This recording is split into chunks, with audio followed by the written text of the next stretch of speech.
Anxiety and grief are especially raw right now as police families process the loss and the risks tied to the job. This morning, we're joined by the group's co-founder, Dilnaz Garda, for more on the support available for families navigating this really difficult and violent time against police officers. Dilnaz, thanks so much for joining us. Perhaps you can start by telling us why you decided to co-found this organization that supports police families. Thank you. Yeah. So Canada Beyond the Blue is run by police families for police families, and it was born on the back of a tragedy. My brother, Garda, was a Toronto police constable. He died because of the line of duty, and so you have in line of duty deaths and because of the line. So the cumulative trauma that they face leads to PTSD, and that is definitely what my brother experienced. And after years of battling, he died by suicide. There were no resources or supports. We didn't know where to turn.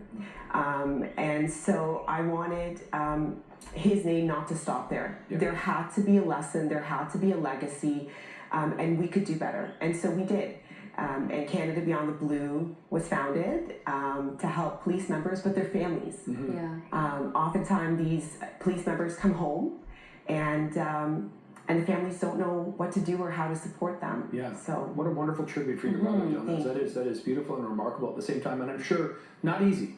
Very emotional, a lot tied to that. Now, that was 10 years ago. Yeah. How have you been able to move things along in the last 10 years? What do you offer, and how much help have you seen? How much support has it brought to families? Thank you. Like, anything else, I think mental health takes time to catch up, right? And we saw COVID kind of move that forward.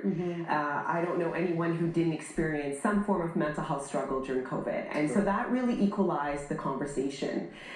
In that time, Canada Beyond the Blue has brought so many stakeholders together. So associations, services, community partners, and just moving that conversation forward through awareness. I think that what we didn't have 10 years ago is certainly available now. And what we try and do is, sometimes navigating the system is so hard. We take that barrier away, right? So when you call us, it goes directly to us. There's no tie to the service or association, just in case the member has some nervousness around that, right? You're worried about that. So, and then we provide access right away. We've got vetted resources. All our clinicians need to know police culture, right? And that's something my brother didn't have. That was kind of a struggle to find someone that he could talk to that understood, what every day looked like. You think about it, most people will go through 3 to 10 traumatic events in their lifetime.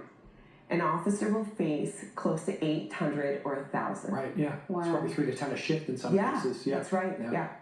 Yeah, no, it's quite startling when you think about not just the policing, how it can be isolating because you're experiencing that trauma, but every family that supports a police officer is tied to that. Absolutely. So they need those resources as well. In light of the recent deaths of police officers, Pinazato and Taryn Bali, have any of their kind of family members reached out to you yet, or people that knew him?